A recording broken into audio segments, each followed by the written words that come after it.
Welcome to another edition of the Best Business Minds, where we interview business leaders and academics that write thought-provoking books. I'm Marc Kramer, a serial entrepreneur who consults with family businesses and entrepreneurs. And as you all know, I am teaching entrepreneurship at Vinh University in Hanoi, Vietnam.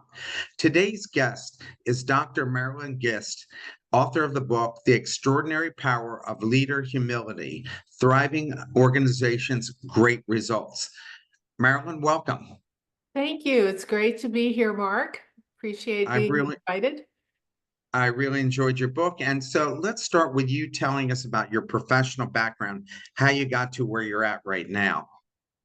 Well, I think the thumbnail sketch is that I have been working in universities as a professor and administrator for over 25 years, shall we say, actually over 30. And over that time, I was at UNC, Chapel Hill, University of Washington, and then kind of rounded up an administrative associate dean role at Seattle University. And during most of that time, I have either taught in or run or both executive MBA programs. So I've had a wonderful opportunity to work with business leaders. I've been based in business schools, and that also became part of the foundation for the book, was having had a long exposure to seeing good leadership and not so good leadership in practice. You'd be interested to know I just started an MBA program here focused on using AI for new products and services. Oh, So it's that's an great. executive MBA where they come out with at the end an actual product or service, not just the parchment, but actually an executable plan to do something. Well, and that's consistent with your entrepreneurial experience and focus. Yeah. Yeah, it does. Why did you write this book?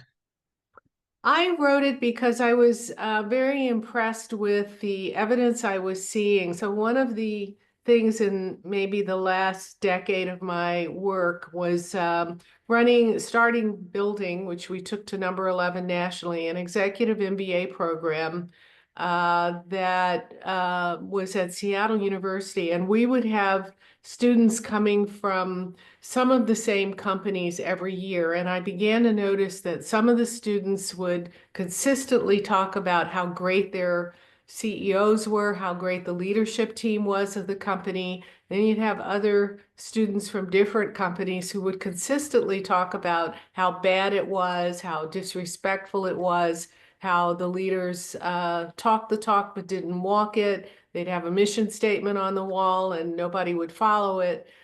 So I started to see that there were real differences in how people perceived the leadership in companies, and that correlated with performance, organizational performance. So that really got me interested in kind of dissecting what's going on that makes one set of leaders effective and successful, and the others not so well liked and less successful. So, in chapter one, you define leader humility as a tendency to feel and display deep regard for others' dignity. How can leaders balance this emphasis on dignity with the need to make difficult decisions that may negatively impact some stakeholders, such as during an organizational restructuring or performance management? So I don't see those as inconsistent. I think the first thing I'd like to clarify is that leader humility does not mean softness. It doesn't mean meekness. It doesn't mean, being unable to make decisions or take difficult actions. What it means is having deep regard for other people's dignity. And dignity is about our sense of self-worth. And everyone has and needs a strong sense of self-worth. So leaders get work done through other people. And if you trample all over others' sense of dignity, they will begin to withdraw and they'll be unhappy with you and unhappy with the way they're treated. And so they're not going to give you their best. So kind of lesson one I began to realize is that it's essential to support that dignity of other people in order to get their hearts and minds fully engaged on the job. Where it touches on your question about making difficult decisions is that you need to separate the decision and action for organizational goals from how you're treating people. And you can make a decision, for example, that we've got budget issues, we need to cut our workforce by 5%, 10%, and you can communicate that. You can actually tell people, we need to do this. Here's why we need to do it, and we're going to go through an exercise of trying to figure out how to do it. We will try to preserve jobs as much as we can, and we'll keep you posted along the way.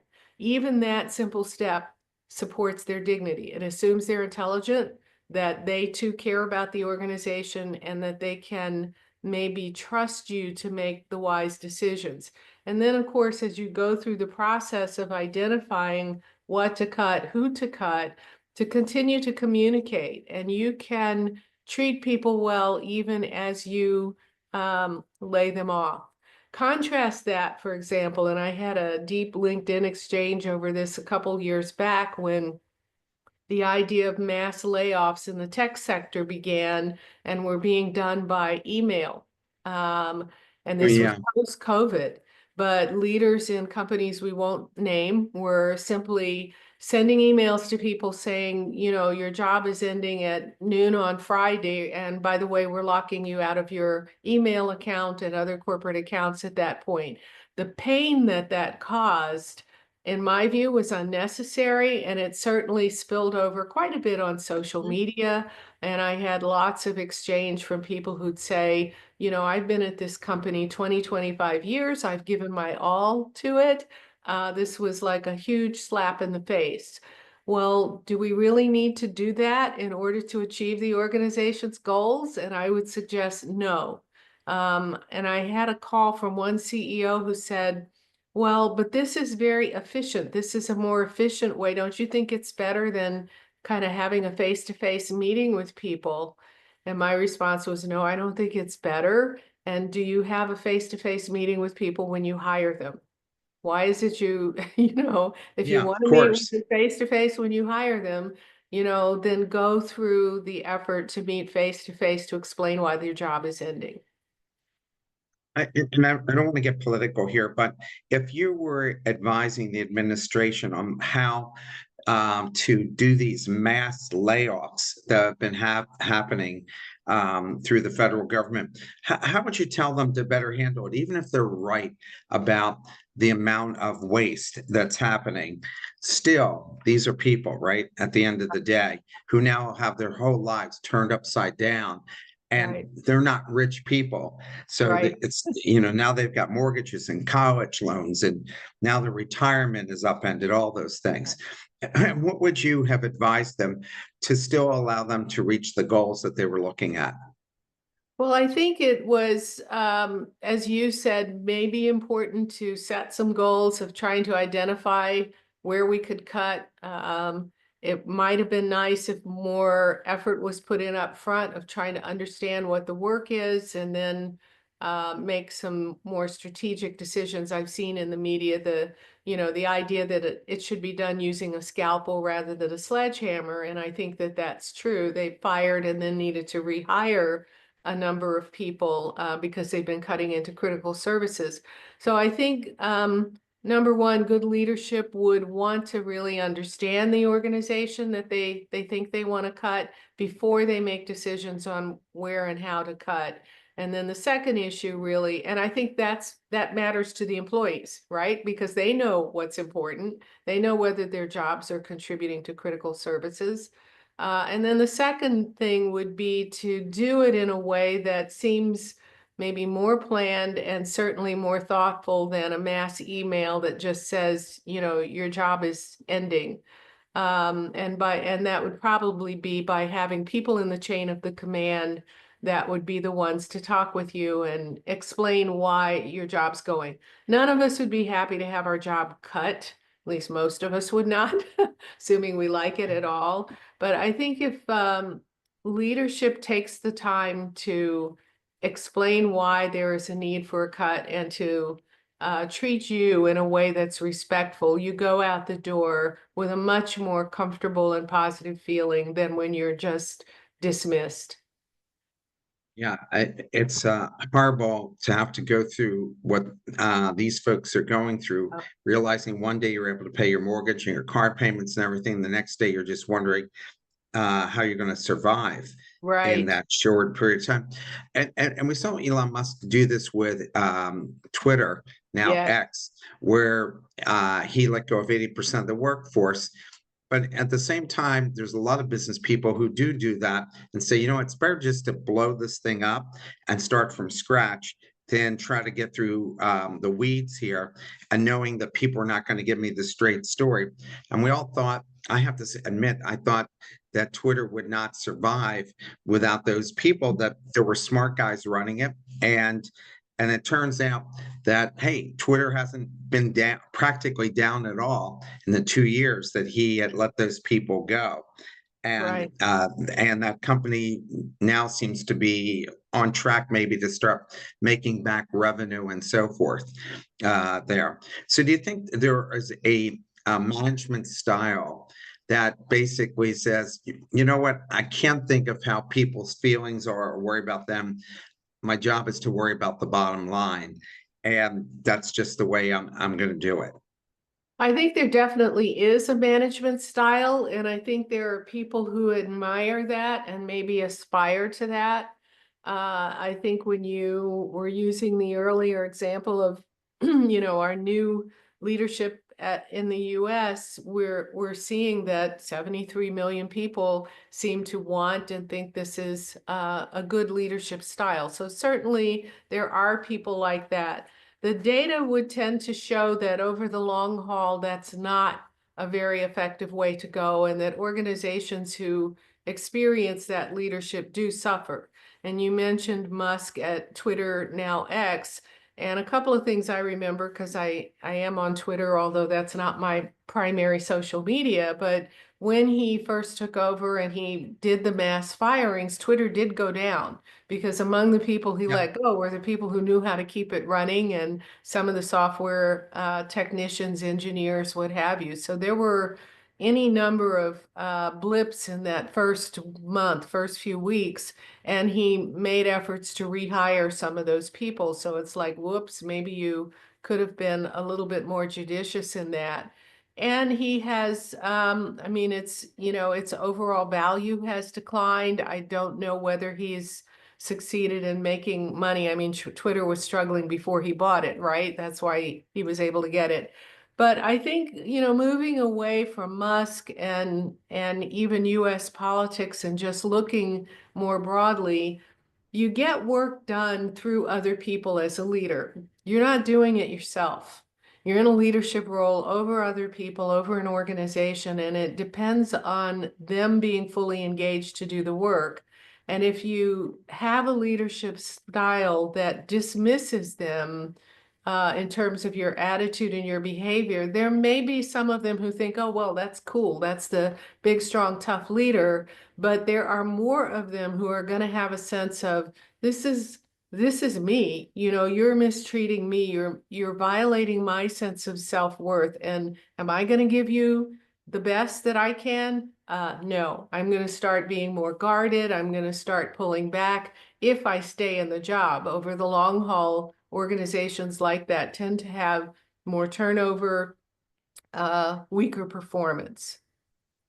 And it's true that I've seen, because I've done turnarounds and wrote a book on it, that um, the best people end up leaving, and the Yes, people who are really not good performers, who aren't being recruited away anyway. right, And then it's hard to attract talent at the right, end of the day who want nobody wants to be in that kind of environment, right? right. Um, you mentioned the working together management system implemented by Alan. I'm not Malali. pronouncing Molly at Ford Motor Company. What are some potential challenges in implementing such a system in organization with deeply entrenched hierarchical structures or cultures that don't prioritize employee input and collaboration? Well, I've worked with Alan for over a decade, and I believe deeply in his system. He used it at both Boeing when he was there, and of course during that time he was CEO of Boeing Commercial, as well as president of the defense side. And then he later used it at Ford. And he was really known for this. When he went into Ford, Ford was about to fail. It became the only one of the big three companies that did not need government bailout money to turn around during the deep recession. And there's a book that has been written about, it's really about Allen and his leadership style. It's by Bryce Hoffman and it's called American Icon. I highly recommend it because it really chronicles how this working together management system works in practice and how it turned around Ford Motor Company. I've seen it, we're now seeing a need for something similar at Boeing because after he left, Yeah. a new generation of leaders basically got rid of that approach and used a more autocratic approach until you get to the point that planes are falling out of the sky because people in the trenches are saying, well, we knew there was a problem, but you can't go to leaders and talk to them about it because then you become the problem. So you really start to see the organizational effectiveness decline. What that system tends to require, in my view, is buy-in at the very top. It's very hard to implement working together management system by saying, okay, all you middle managers need to do this. Because if there isn't consistency from bottom to top in how we do things, people very quickly begin to realize, well, my manager's asking for one thing, but the organization as a whole is doing it different. Mullally, when he has run organizations, is very much someone who leads that way. And he believes in setting very clear, strong standards and having a tremendous amount of transparency across the different units and department heads on how we're progressing on these organizational standards that then cascade down to division goals. And let's have weekly meetings to talk about where we are. And, one of the interesting stories when he first went to Ford, which had been under a very autocratic structure that was driving it into the ground, was that people were not used to being able to be honest. And so they were coming in and covering up problems and not really willing to be transparent about where the needs were for correction until after several weeks of consistently just holding these meetings and inviting people to report on progress and saying any challenges, any problems. One guy finally said, well, I guess I might as well share this because it's going to be obvious tomorrow. And he reported on a real challenge. At that point, Alan sat up and clapped and said, great, thank you. Now who here can help? And they started to then say, well, I can send a couple of engineers out there, this afternoon, and someone else offered some additional help. And within a week, they had all collaborated and figured it out. And so a couple of weeks later at these business plan review meetings, more people began to disclose, here's where the problems are. And they were able to then begin to address the real challenges that Ford was facing and turn it around. So I think it has to begin at the top. It's great when it's a guy like Alan who believes in it. But I've watched in consulting with him and on my own, if you don't have that buy-in, and even when he consults, he requires that it include the CEO and the entire leadership team in the work that he's doing, the training he's doing, because you have to have that buy-in at the top. I don't see how it works any other way, right? Like Yeah, it's just common right. sense. It just Right. doesn't make any sense. You've got all these talented people around you, and why would you not utilize them and Why trust them? wouldn't you use them? Why wouldn't you use them? They often have, they may be smarter than you, but they often have specific knowledge you don't have, and that's okay. Leverage it. In the chapter one, you identify low employee engagement and high turnover as significant leadership challenges. Beyond leader humility, what other critical leadership competencies or organizational practices do you believe are essential for fostering a more engaged and productive workforce, especially in today's rapidly changing business environment? I think it has to start, Mark, with a clear and compelling vision. which I think a lot of leaders take for granted. I've been surprised at how many companies I go into to do leadership consulting, and even one level down, levels down, if I ask, what's the vision and how does your unit, your part of the organization, fit into that? What is it that you do to contribute to that? People don't have a sense of it. They don't really know. They can tell you operationally what they're doing, but they don't have that guiding light overall vision. So having a vision that's compelling, and that usually means interesting and serving some larger goal than simply making a profit, telling the story of the organization in a way that gets people excited about working for that same story, that same goal. That's an important part. I think another really key thing, and it has surprised me, is the need for integrity, and how many leaders are not either self-honest enough or demanding enough of their own personal behavior to make sure that they demonstrate integrity in their words and in their actions and their stated values. And employees are very quick to pick up on those gaps. And once they do, and once they feel, well, your integrity is at risk here, then they're very cautious about what they give you over there, because it's a trust issue. So I think to really drive engagement, you've got to have the high integrity. It really helps to have a compelling vision, and then to set goals that are consistent with that vision, and make sure that that's what you're measuring performance on. Hasn't that been the reason that Microsoft was turned around? I mean, what's the 10 years that Steve Ballmer ran Microsoft? They were a dead 10 years Yeah, for that company. yeah. Where when I taught at Wharton, our students didn't want to go work there. Microsoft was no longer a place that people sought to work. Now, under this leadership, over the last 5 years, I guess he's been CEO. It's a totally different company now. Totally, and he's credited with changing the culture. And Right. I have a Satya Nadella story for you as we go on, because I some of the examples of what he's done and how he's done it are very compelling. Yeah, I think he's been a fabulous leader. And chapter 2 defines humility as the tendency to feel and display a deep regard for others' dignity. How can leaders cultivate the feeling of regard, especially when faced with challenging or difficult individuals or situations? Are there specific practices or mindset shifts that you recommend?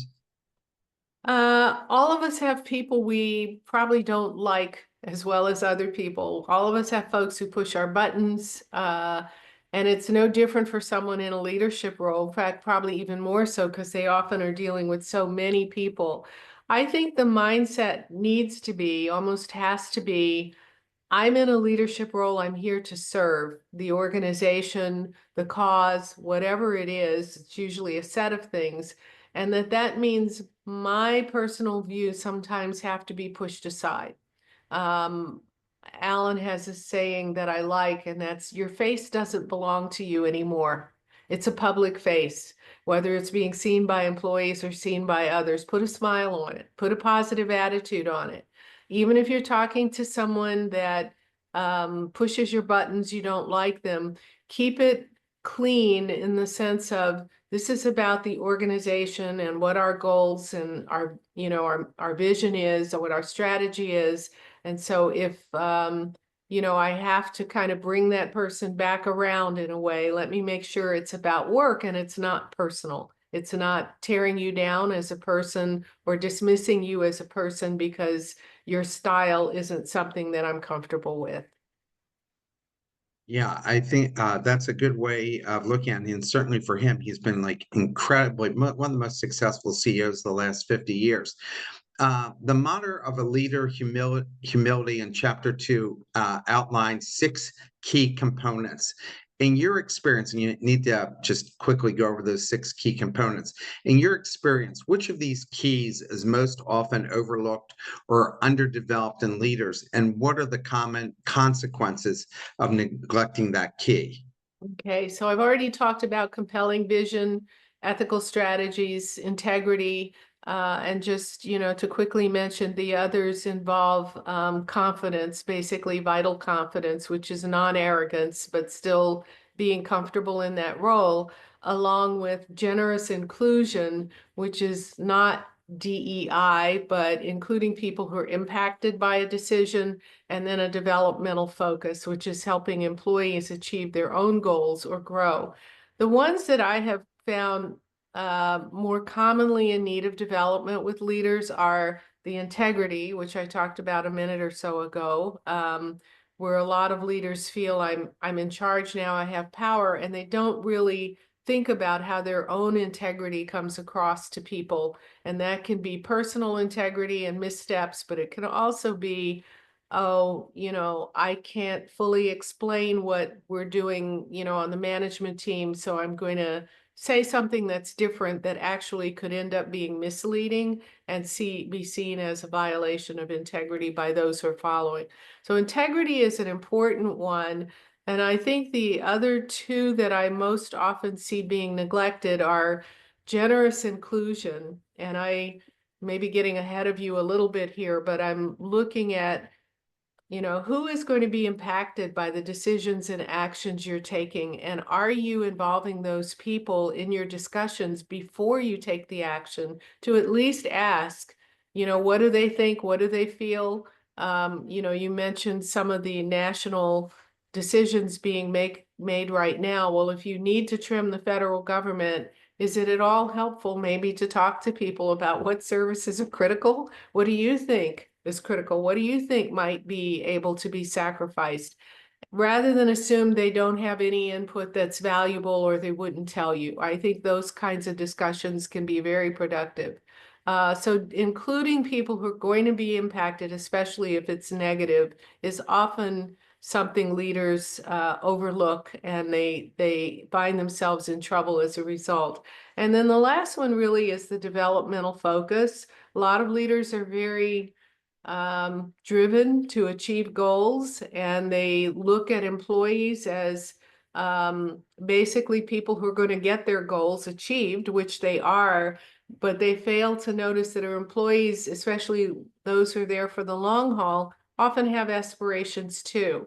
So do you take the time to hear what they might want to be or to do in 2 years or 5 years? And are you helping them with that? Because they're looking to you for that help. Help me understand the organization, help me know how to navigate the chain of command, help me know what I need to do to qualify to be a director or a VP. And so, developing employees tends to keep your best talent and keep it from walking out the door to go somewhere else. Yeah, and that's why certain companies have long-term success. Yes. You discuss how leaders can unintentionally violate others' dignity. What are some practical steps leaders can take to become more aware of their impact and avoid their violation? They may not even mean to do it, but they end up doing it anyway. Well, this can be a little bit delicate because, we have this sort of anti-woke trend going here in the US right now, Mark, as you know, but Yeah. um apart from the DEI issue, what leaders say lands, and it has an impact on everyone. And people have this sense of self-worth. They need to maintain that. So if there is something that a leader's doing that violates that sense of self-worth, it's going to have negative consequences for people. So I go to, and answer your question, I go to things like no jokes at others' expense. This is one of the things Alan has taught me. It's never funny. It might be funny to you. You might think it's funny, but if you're putting down another group or, teasing an employee because they made a mistake, somewhere that person is wincing and they're feeling that their dignity is violated. So just don't go there.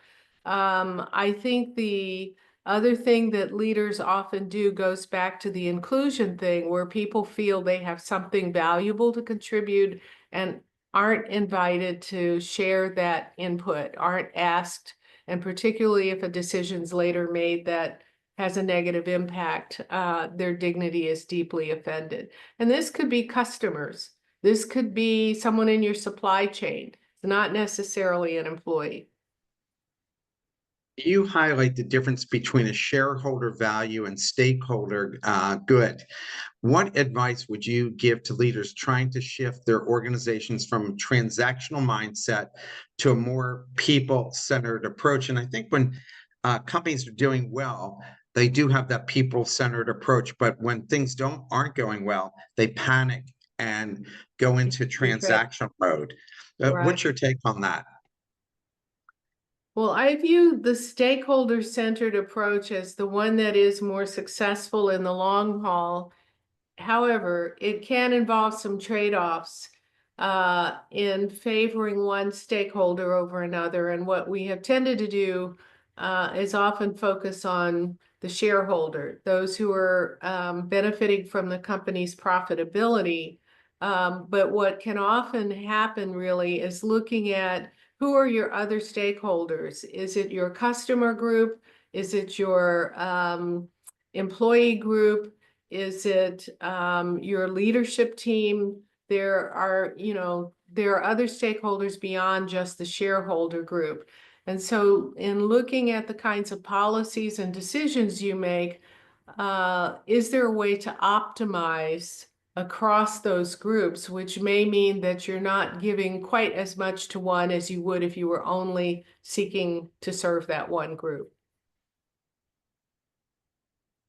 In chapter 4, you discuss the importance of a balanced ego for leaders. How can leaders effectively promote their accomplishments to gain leadership positions without appearing arrogant, especially considering the societal expectation for self-promotion? And frankly, it's not considered good form here where I am in Asia and other cultures to do that. And I applaud Asia and other cultures for being ahead of the game on that. I think balanced ego really means maintaining your sense of confidence, but not being arrogant, and recognizing that arrogance basically denigrate somebody else's sense of self-worth. So you're putting yourself in a position that is more on par, more equal, as opposed to above someone else. You mentioned that there may be a need to do self-promotion in order to get promoted or to advance. And I think I would say to leaders, differentiate in your mind the credibility that you need in order to advance, and making sure people understand the work you've done. Differentiate that from seeking fame and favoritism and being one of the in crowd. And I think that's where a mistake is often made, that people do tout their performance, but they continue to do it in a way that is either overstates it, or it just sort of takes up all the air in the room. And then importantly, once you're in that position of leadership, tone it down. Tone it down when you're talking to direct reports. Tone it down when you're talking to peers, because you need their interaction and support as well. And their dignity matters. They're also working hard, and they've got accomplishments that help them get there. You mentioned that arrogance and dominance in leadership leads to high turnover and distrust. Can you share an example of a leader or an organization that successfully transitioned from an autocratic style to a dignity-centered leadership approach? Yes, what I can do is share a story. I wouldn't be comfortable naming names or organizations. Sure. And this is a unit within an organization where I was brought in to kind of coach the CEO, and the board was considering removing him because they had attempted to talk to him several times and he wasn't backing down off the arrogance, and it was starting to affect both turnover and performance. And so I had a conversation with several people who worked for him, and I learned there were some consistent behaviors that he had that were really kind of crazy making for people. And then I began a coaching process with him, and it didn't take too long to break through. What was really interesting in his case was totally kind of misreading the room. So he bragged a lot. He bragged a lot about his kids, his wife, the possessions he had, the multiple homes he had. Meanwhile, he's bragging to people who sometimes are, struggling to pay the rent, so to speak. Um, and so this was one of multiple things that surfaced, but as an example, when I talked to him, I said, people are kind of offended when you brag like that. And he says, well, I'm proud of my kids. I'm proud of what they're doing. Why wouldn't I want to talk about them? But it's the kind of thing where as he walked up to people, he would immediately just start boasting, I'm proud of what I have. Why wouldn't I want to talk about it? I said, have you thought about asking other people about their kids? They have kids too, or about what they did for the weekend, rather than launching into just, oh yeah, we went out on some yacht someplace. And it was interesting watching his face because you could see the shift, and it's like, no, I never thought about that. In his mind, he had assumed that in order to be popular, he just had to talk about all the good things he was doing, and in the process just overlooked everybody else, and they felt demeaned or diminished by that. He made a rather abrupt change through not only on that, but several other things that I was able to point out to him. And in a matter of about 2 to 3 weeks, people began to come around. And there started to be whispers of, he's changing, he's changing. I don't mind being around him as much, as opposed to I run in the opposite direction. I'm willing to share the concerns I have rather than feeling like I'm just going to be blown off. So it was an amazing kind of turnaround. And I think that process is one I have used successfully in some other cases where it's really finding out specifically what the behaviors are. And humility is a behavior. It's, as I've defined it, it's displaying a deep regard for others' feelings. And as you begin to do that, the change can be quick. Yeah, it's a good lesson for everybody to go and learn about Yeah, how you can make that change if you've decided that you're going to go and make it, and how important that is to all the people around you. yeah, definitely. Question from the audience. In your research on leader humility, did you come across instances where excessive humility hindered leadership effectiveness? How can a good leader guard against this risk? So excessive humility to me would have to be um, confusing the intent to show respect for other people's dignity, their sense of self-worth, confusing that with doing what they want and not making the decisions that are good for the organization. And I think a leader needs to do both. It's a little bit like I need sleep every night and I need food every day. Those are not mutually exclusive things. They're things we have to do in order to be healthy, functioning humans. And to be a healthy, functioning leader, we have to be goal focused and thinking about the organization's needs and moving it forward. And we can do that in a way that supports other people's dignity, supports their sense of self-worth too. So I think as long as a leader is aware that you need both, you'll probably do the right thing. In chapter 5, in Who Am I? What are some practical steps leaders can take to cultivate self awareness and recognize potential blind spots in their ego, like this gentleman needed? I would recommend one thing you do is after, and maybe you do this at the end of the day, but after every significant meeting you have, review the conversation in your head. Are there things that you said that could have violated someone else's dignity in the way you said it? I used to tell my team, I end up reviewing conversations and thinking of 10, 12 things I did every day that I could have done better. I think that's a decent practice for leaders because none of us is perfect. We're often rushed. We're often dealing with so many people that, we blurt things out and maybe we say some things we shouldn't. When you find those, go back and apologize sincerely. There's nothing weak about a leader saying, I made a mistake, I'm sorry, or I said this and I hope I didn't offend you. And if I did, I apologize for that.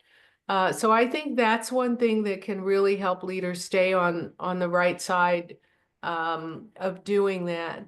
I think feedback seeking is really important to ask people, how am I doing? That only works if you're not intimidating. If you're an autocratic, intimidating leader, people aren't going to tell you. Why? Because they're expecting that you'll retaliate or that you won't want to hear it. So feedback seeking, if you think you're open, can be a good way to go. People will tend to tell you, well, you could have done this better. Phyllis Campbell, one of the CEO, one of the people I covered in the book, said she used to come out of meetings and turn to people on her team and say, what are two or three things I could have done better? So that's a way of getting at some of that feedback that's not saying, tell me personally how I'm doing as a leader. Another thing that people can do, especially if they're not sure whether they're coming across as an autocratic leader or not, is to look for signs that people feel open around you. Are they willing to give you criticism? Is anybody on your team willing to come up and tell you what they really think when it's critical? Are they maybe willing to joke around with you a little bit? And that may be culturally dependent, but those things can be signs that they are comfortable. And if they're comfortable with you, they're probably in turn finding you to be someone who supports their dignity. Yeah, I think the ability to laugh at yourself Yeah. is critical, Yeah. and that people connect with leaders who can joke about themselves as well. Yes. Uh, the book highlights the importance of ethical strategies. Can you provide an example of a company that successfully turned around a negative reputation by implementing ethical strategies? And it doesn't have to be one of your clients, it could be one you've observed. Um, I don't have one I've observed offhand, but I do have at least two clients that turned it around, and this was in response to negative PR instances. I can give you one that was an observation, and it was Starbucks a number of years ago because this became very public and they were not a client of mine. But they had an incident, if you recall, in Philadelphia, Mark, where Yes. you're Yeah. from, where a couple of African American guys were sitting in the store just waiting for a third. They were having some sort of a meeting, and I guess one of the employees at the store got concerned because they weren't um, paying customers or whatever. So she called the police to have them removed, and this became a big racial incident, right? Yeah. What the Starbucks CEO did at that point to turn around that negative PR issue, flew out, made a personal apology to the gentleman who had been arrested and were doing no wrong, did not fire the manager, but did have a counseling session with her. And then, to Starbucks' credit, had a program on unconscious bias that they implemented. And I don't remember if it was a half day or a full day of training company-wide. They closed down the stores in order to do this. And so it really turned the sort of public opinion back more toward their favor. I mean, they still had some detractors, but it could have gone really far south, and they turned that around by doing the right thing. By doing the right thing, recognizing who their customer base is, that that's a very diverse group of people, and that you have to treat everyone with dignity. Developmental focus is crucial. How can leaders balance the need to invest in employee growth with organizations' immediate performance goals and resource constraints? So I think growth tends to be long term. It doesn't happen by next week or next month. And I've heard a number of leaders say, we don't have time. We don't have time. And my feeling is, if you don't take the time to care and develop your best employees, then you're not going to have them for long. So over the course of some period of time, like say a month, is it really too much to take a couple of hours to allow someone to take a course or allow for them to have a developmental assignment to engage in something that's going to broaden their skill set or is allied with their personal interest? So even setting aside a relatively small amount of time on a regular basis can help employees feel, yeah, they care about me. We're being whipsawed in a sense of during the pandemic, people work from home, then companies decide they could work from home. And I think some of that was decided that, hey, we could reduce our real estate footprint. So I don't think they were doing it for altruistic reasons, most I companies. agree. Yeah. And then there are companies who had long-term leases like JP Morgan, who are like, hey, we're not going to have this building sit empty. These people have to come back because we spent this money Right. for here. What's your advice to CEOs about this? Because now you're seeing a real mass push to bring everybody back to the office. And from my own standpoint, back in Philadelphia, it was a huge hit to the city, like almost $600 million in tax money the city wasn't seeing anymore, which was crucial to Philadelphia's viability. But also companies, people aren't bouncing ideas off of each other and talking to each other. You can't do it really through Zoom. So what do you advise CEOs about how to handle this, especially with younger employees who love this idea of not having to come into the office? It is a real dilemma and a controversy. I mean, we saw the same thing in Seattle where the downtown is basically really struggling because, businesses are not having employees back at work to the same extent. I think two things are at play, Mark. One is we implemented a policy out of need during COVID, and now at 5 years later, we are attempting to go back to business the way it was being done before. And of course, there's a lot of water under that bridge. There are people who learned the upside of having to work at home and aren't thrilled with having longer commute times, in some cases, different daycare issues, and so forth and so on. There probably are jobs that you can effectively continue to do at home. And I don't know if companies have made an attempt to really get real about, okay, for this category of jobs, there's not that much advantage one way or another. Let the employee choose.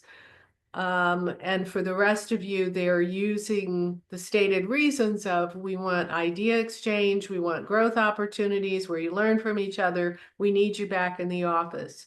So I think the rationale is one piece of it, and it needs to be something more than we have an existing lease, because why does that matter to employees, right? The other thing, though, is that in some cases, companies have rolled out the change so it hurts them, where, and I won't name companies, where they actually said 2, 3 years ago, oh, we're going to let employees decide whether they want to come back or not, or they could choose remote work, or they can choose to only come in 2 days a week. And now they're saying we want everyone back full time. So employees have long enough memories to say, hey, a couple of years ago, you said one thing and now you're saying another. And that gets to the integrity piece. And I don't have an easy answer for that when companies have been caught in their own changing policy, other than they need to have a good and believable explanation for why they are now pulling back on something that they offered that was perceived as a benefit. Yeah, I mean, I think it's very hard for people to move up the corporate ladder without being seen and connecting with people on a daily basis. Right, So I think, and I also think you're right that I don't think any of these companies studied which jobs don't need to be there, right. and I don't think they did any kind of professional study on that and see if people actually could be more effective because the mid 90s, I ran a multimedia company and and people said, hey, can we work from home with this internet? And I said, as long as you get the work done, I don't see a problem. And it turned out that we ended up with a 30% increase in work getting done, 30% Right, increase. right, And I just said, if you couldn't handle being home, that you're not getting the work done, then you have to come back in. If you didn't want to come back in, then you couldn't work here anymore. But it turned out to be a good thing because, and bad actually in some ways for people, right? Because they keep working all the time right. when they're, yeah, the work never stops. And you can get burned out from doing it at home. In Right. chapter 8, you mentioned the importance of adapting the business plan review structure for smaller organizations. Could you provide specific examples of how very small teams, 3 to 5 people, with limited resources can effectively implement a modified BPR to maintain accountability and transparency, especially when tools or techniques what tools or techniques would you recommend for tracking progress and addressing issues in such a setting? So I think your example of 3 to 5 employees is ideal in some ways because at that size point, assuming you're in physical proximity, especially, you can interact all day, every day. The business plan review, as Alan Mullally talks about it, is a rather structured process, complete with lots of charts and graphs that each unit leader needs to prepare every week and present to the whole group. But I have led teams, in fact, that were small enough where that would be superfluous. And taking the time to create that formality would be in itself burdensome when you're, right in the same general area as someone and you could simply walk down the hall and say, how's this going? The essence of what you have to do to implement this is to have clear goals and to have frequent, regular monitoring of how we're performing against that goal, and to have the communication across everyone on the team so everyone knows how we're doing. They know what your part is, what my part is, they know where the snags are and how to contribute to getting things unstuck. So I think it's really about formality versus informality, but wrapped around the same issues of, clear goals, regular updates on those metrics that we've agreed to measure, and then communicating that across every person on the team so that we all know how everyone's doing. In chapter 9, highlights direct experiences, observational learning, and social norms as key factors in humility formation. For leaders who haven't had these formative experiences, what specific actionable strategies can they implement to cultivate genuine humility rather than just performance actions? And where does authenticity fit in here? I think the authenticity piece is around integrity. I think that the specifics that help people get there often involve coaching. And I have recommended coaches for a number of people. I've done some coaching on my own. I more frequently do training, workshops, keynote talks that help people really grasp the importance of understanding what dignity is for other people and how to support that as they behave as leaders. So I think that any of those are good learning strategies. My experience, Mark, is that there's kind of a bell curve here where about 15 to 20% of leaders get it. They are, were either raised that way, they've had direct experience, and so they're kind of out of the gate people who broadly support others' dignity. There's probably 15, 20% who never will get it. They want the autocratic, intimidating style, and you're probably not going to convince them to not do that, no matter how much evidence of damage you show them.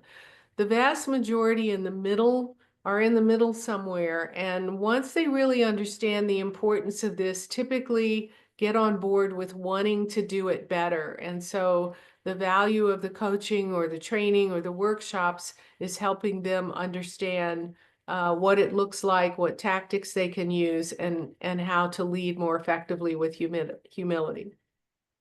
Your book emphasizes that toxic effects of leader drive without humility. What are some early warning signs that leaders' drive is becoming toxic, and what interventions can organizations implement to course correct before significant damage is done? I think one of the first signs is people begin to pull back and be more guarded, and you don't get criticism because people are afraid that they'll be retaliated against. And with that, Alan Mulally has a saying, you can't manage a secret. And what he means by that is where there are flaws, where there are weaknesses, where there are problems, if people aren't willing to come forward and tell you about that, you can't manage it. And sooner or later, it's going to blow up on you. It's going to become a problem. So one of the first signs is this guardedness, this lack of critical feedback. And when you start to see that, I think leaders, particularly senior management, need to start having a conversation with those who are, basically leading in a way that's shutting things down and get them to kind of change the way they behave so that it fixes that problem before it becomes too entrenched. You discuss direct experiences, observational learning, social norms as key factors in the formation of humility. Can you elaborate on the interplay between these factors? For example, how might a direct experience of marginalization influence an individual's interpretation of social norms related to humility? And what specific mechanisms might enhance or hinder observational learning in this context? I think the direct experience of marginalization often leads to a sensitivity to human dignity because experiencing marginalization makes people very aware that their own dignity is being violated.